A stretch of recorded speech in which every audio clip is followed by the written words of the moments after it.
Ningún lugar está demasiado lejano. Una frase aplicable al destierro de Napoleón Bonaparte.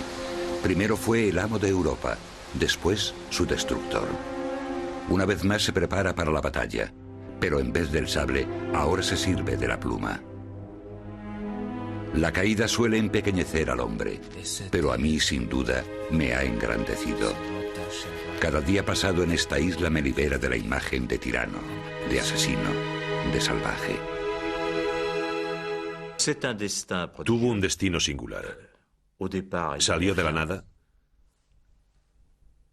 y lo consiguió todo. Al final volvió a la nada, hasta convertirse en una leyenda.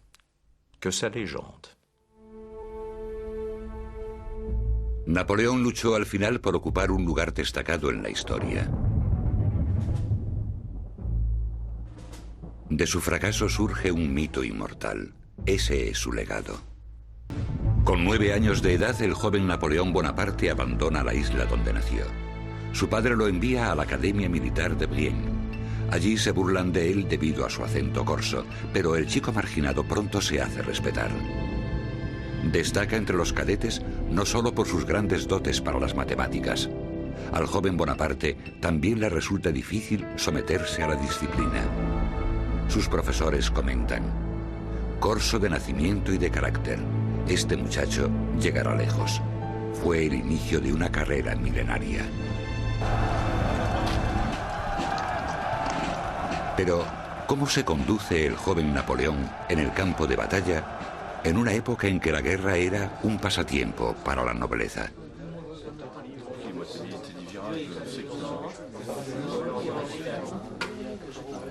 Los cadetes de Saint-Cyr también aprenden que tras la imagen del líder carismático se ocultaba un extraordinario estratega y general. Estamos viendo una clase impartida a jóvenes cadetes de la academia. Hasta la fecha, las primeras campañas de Napoleón siempre han figurado en el plan de estudios. Son ejemplos didácticos aplicables a las campañas actuales. El joven oficial llega a los campos de batalla europeos cuando su país libra las sangrientas disputas territoriales posteriores a la Revolución. En 1796, Bonaparte recibe el mando de un pequeño ejército francés en los Alpes. La tropa carece de disciplina y equipamiento. Se gana el favor de sus hombres gracias a una sencilla promesa: el botín saqueado al enemigo. Napoleón no solo obtiene la victoria, también le saca provecho. La leyenda de Napoleón nace en las llanuras del norte de Italia. Él mismo contribuye en gran medida a crearla. Ordena que lo retraten, que hablen de él en publicaciones militares y que lo ensalcen en poemas. El mensaje enviado a la nación es: no solo soy un general de éxito, sino un héroe. Es el mayor promotor de su fama. Se retrata a sí mismo como general inteligente y triunfador, que no solo es capaz de dirigir ejércitos, también como un hombre que no ha hecho más que empezar. Todos sus compatriotas se ponen a los pies del héroe de guerra. 1798. Napoleón está en Egipto tras los pasos de Alejandro Magno. Napoleón, el Salvador de Oriente. Así desea que lo vean todos. De nuevo echó mano de la propaganda. Contaba con un gran número de personas que alababan sus actos. Se propagó la noticia de la batalla al pie de las pirámides. Esa campaña se convirtió en una gran victoria, según la leyenda.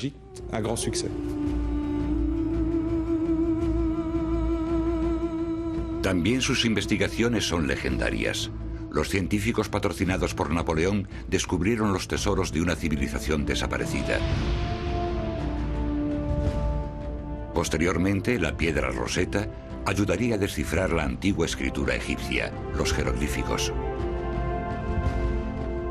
Descripción de Egipto, la monumental obra que engloba todos los nuevos conocimientos adquiridos por los investigadores patrocinados por Napoleón. Estudian las pirámides y los animales y plantas del país. Toman medidas de la Esfinge, símbolo de todos los misterios, uno de los muchos logros de esta campaña científica. La expedición napoleónica proporcionó innumerables e inimaginables respuestas. Los investigadores llevan consigo a Francia imágenes que desatan la imaginación del público. Después surgiría una nueva disciplina científica, la egiptología. Y Napoleón se consideraba su promotor. Se veía como fiel seguidor de los pasos de Alejandro Magno. Pero en el aspecto militar, la campaña resulta un fracaso. Los buques de guerra ingleses hunden a la flota francesa en la costa de Alejandría. Napoleón deja en Egipto a su ejército maltrecho. En Francia lo reclaman nuevos asuntos. Yo purifiqué la revolución. Me vi forzado a protegerla con mis brazos fuertes. Yo soy la patria. Posterior justificación de un golpe de Estado sin escrúpulos, con el que el general se autoasciende a hombre de Estado. El golpe solo puede triunfar gracias al apoyo del ejército. Recién llegado de Egipto, Napoleón se sitúa en la cúspide de un triunvirato. El oficial de artillería Corso gobierna Francia igual que un César de la antigua Roma. Su plan de propaganda sigue adelante. Napoleón todavía no ha alcanzado su objetivo.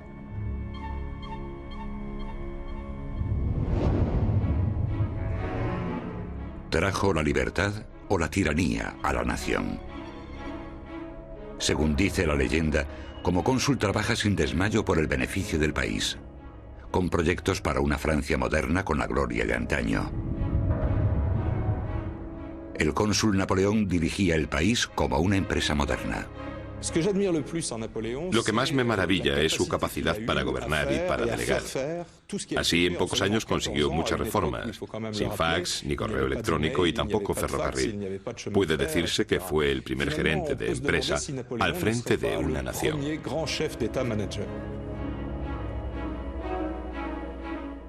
En Malmaison, el palacio de los Bonaparte a las afueras de París, late ahora el pulso de Francia.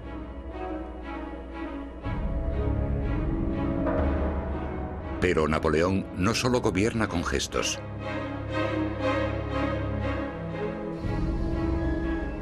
La edición original del Código Civil. Un conjunto de leyes que refleja el proyecto del estadista Napoleón. Una ley igual para todos. Hasta la fecha, 150 millones de personas se han regido por este Código Civil jurídico. Era el jefe de Estado de la República, como dijo él mismo. Había consolidado el país y el ordenamiento jurídico. Y al mismo tiempo, lo destruyó todo, porque antepuso su poder personal a la libertad. En pocos años, el Corso de Malmaison cambia el aspecto de Francia. Se convierte en héroe de todos los europeos amantes de la libertad. Será más adelante cuando conozcan su otro rostro. El hombre que se proclama defensor de la revolución emerge en esos años como político poderoso que carece de escrúpulos. Marzo de 1804. La carta de un confidente revela detalles de una reunión nocturna. Napoleón da instrucciones de deshacerse de forma brutal de un oponente político, alguien que le estorbaba para sus planes. Napoleón quería ser emperador, necesitaba un golpe de efecto público, y ese golpe de efecto lo consiguió atacando a un miembro de la antigua familia real y acusándolo de conspiración contra la República y posteriormente ordenando su muerte. Eso demostró su poder ilimitado y también le proporcionó el apoyo de los republicanos, quienes acabaron por cortarle la cabeza al rey. Napoleón acusa al sobrino del último rey de encabezar una conspiración. No hay pruebas del delito, pero la sentencia contra el duque de Enghien ya está decidida de antemano. Un asesinato político.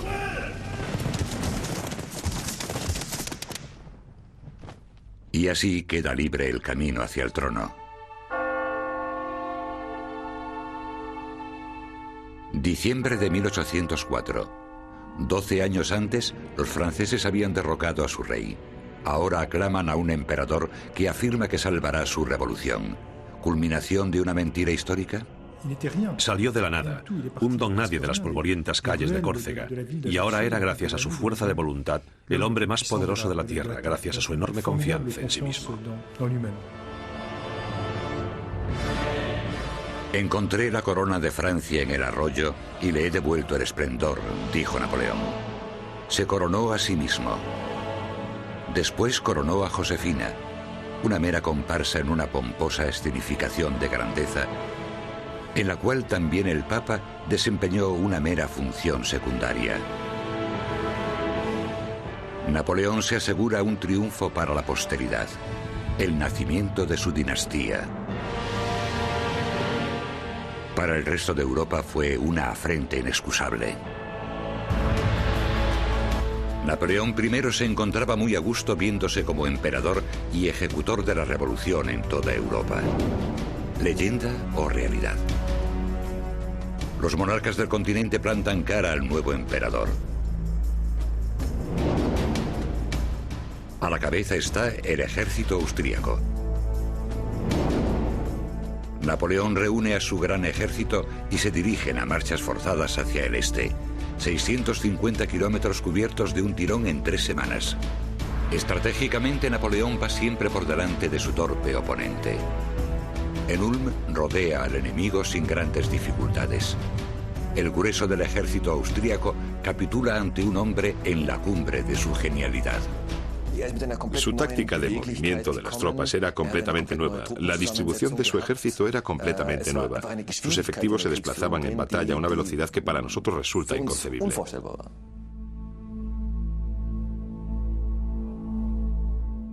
Y había creado un ejército dispuesto a obedecerle de forma incondicional.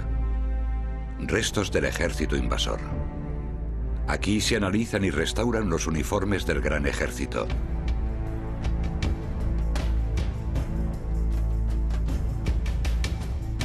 Los expertos están sorprendidos de la gran calidad del equipo militar que se ha conservado hasta hoy en día. Napoleón había extendido por toda Europa una industria en toda regla que equipaba en exclusiva a su ejército. Así empezó Napoleón la conquista. Siempre tomando la iniciativa, escoge el lugar de la batalla que acabará cambiando Europa: Austerlitz. El zar de Rusia reúne 70.000 soldados. Napoleón se dispone a derrotarlo con astucia. Simula que deja desguarnecida la estratégica loma de Pratzen. Posteriormente dijo: el zar se condujo como si siguiese mis órdenes al pie de la letra. Las tropas de Napoleón surgen de repente de la niebla y atacan por todos los flancos. Para el antiguo orden de Europa es mucho más que una simple derrota.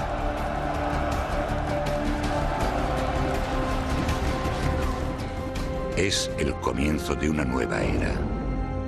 Napoleón asciende a la cumbre del poder. En la patria deja constancia de sus victorias grabadas en granito y mármol.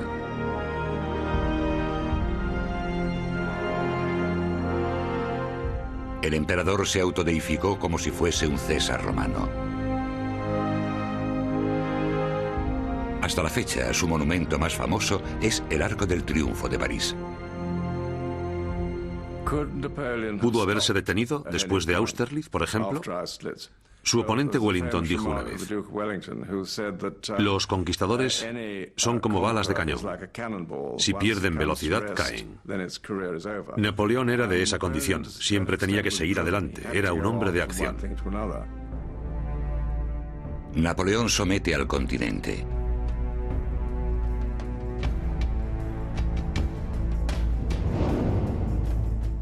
Pasado escasamente un milenio, el Sacro Imperio Romano Germánico deja de existir.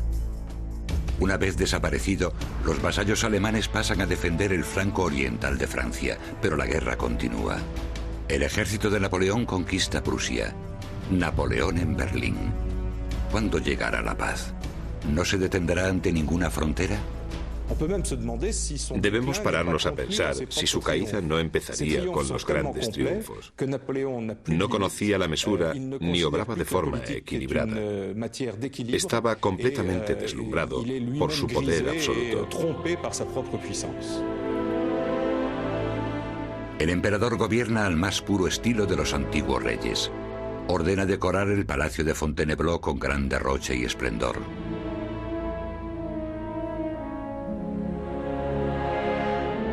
Desde aquí Napoleón gobierna Europa como si fuese un ejército, con incansable energía y mano dura.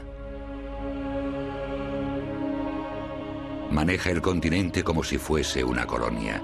Sienta a sus parientes en el trono de los países conquistados. Su código civil rige Europa, lo cual no impide las injusticias. Napoleón unificó el continente, aunque con el tiempo lo puso en su contra. Su régimen autoritario transforma a los amigos en enemigos.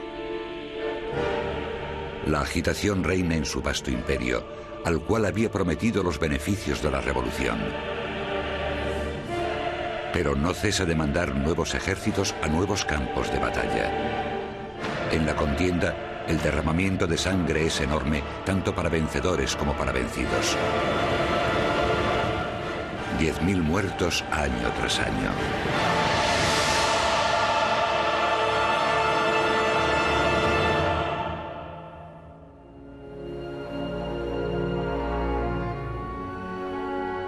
Napoleón, que se había autonombrado padre de sus soldados, contempla impotente cómo toda una generación muere en el campo de batalla. Es lo que dice la leyenda.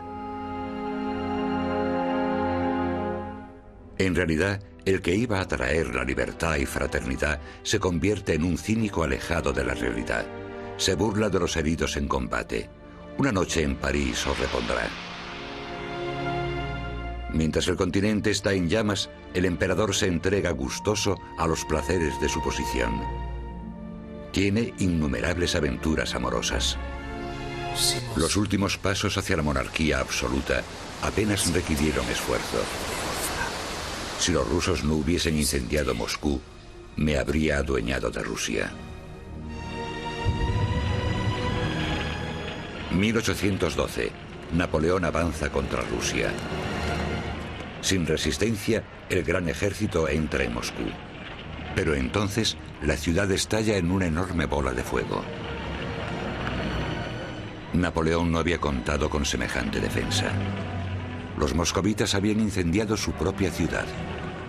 Napoleón parece haber llegado al punto crucial de su carrera.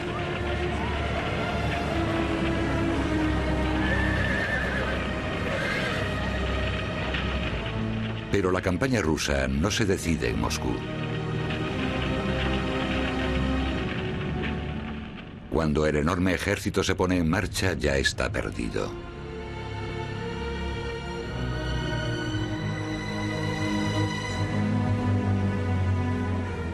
En un cementerio militar de la lituana Vilna encontramos los restos del que hasta entonces era el mayor ejército del mundo.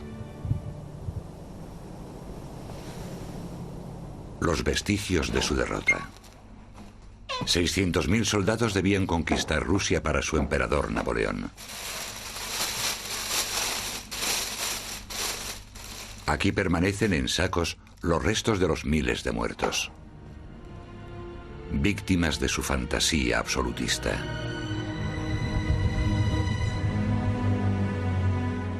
Casi una tercera parte de los soldados ni siquiera llegó a completar la marcha. Murieron de hambre o de sed o desertaron.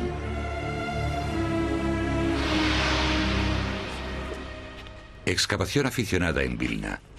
Por casualidad, unos albañiles encontraron en el otoño de 2001 huesos humanos enterrados. Una fosa común de soldados franceses que marchaban a través de Lituania. Unos 3.000 cadáveres. Para el antropólogo Rimantas Jankauskas es el descubrimiento de su vida. Sus colaboradores están asombrados de la conservación de los esqueletos. Apretujados unos contra otros y al parecer intactos, resulta evidente que a los soldados los enterraron con prisa. Mudos restos de una mortandad de proporciones desmesuradas. Napoleón ordenó la retirada demasiado tarde. Atrapado en pleno invierno ruso, fue el suicidio de un gran ejército.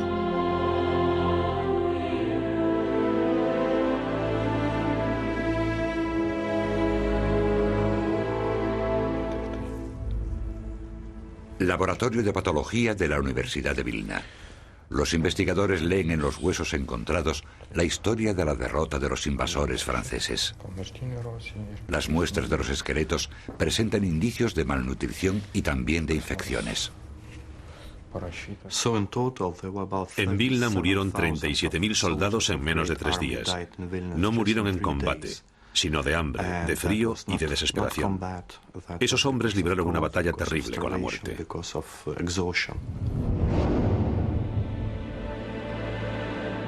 El comandante que los condena a muerte solo tiene en mente su propio futuro.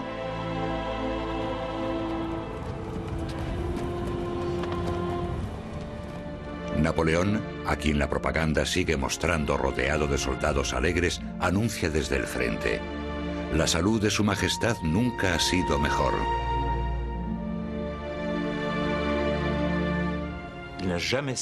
Era su mayor defecto.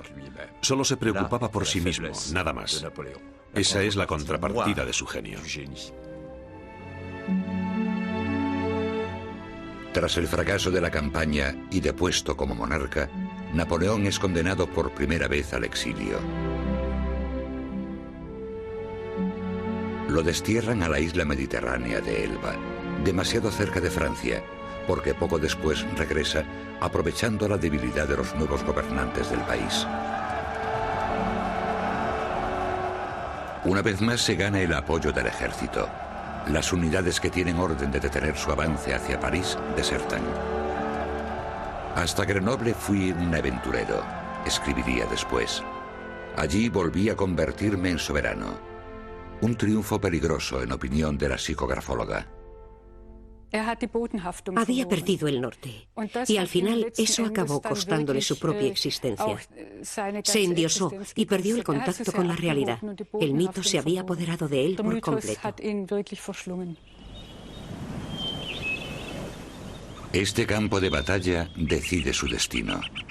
La cima del monte belga de Waterloo. Aquí se lo juega todo a una carta y libra su batalla decisiva.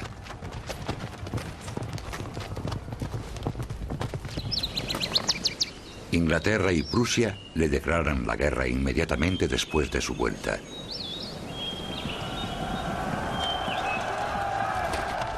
Ahora el emperador está considerado como el enemigo número 1 de Europa. Como siempre, él toma la iniciativa. Pero esta vez Napoleón pasa por alto el mejor momento para el ataque. El lugar de la batalla en la actualidad. Aquí lo obligaron los ingleses a atacar de frente, colina arriba.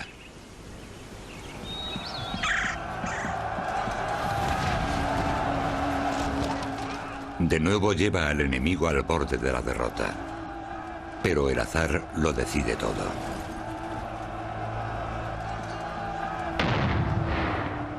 El ejército prusiano refuerza a las tropas inglesas en el último momento. Napoleón se vio perdido. Un error fatal.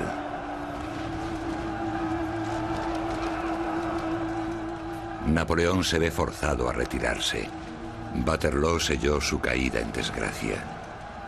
Pero podría haber sido diferente. ¿Y si Napoleón hubiese triunfado en esta batalla?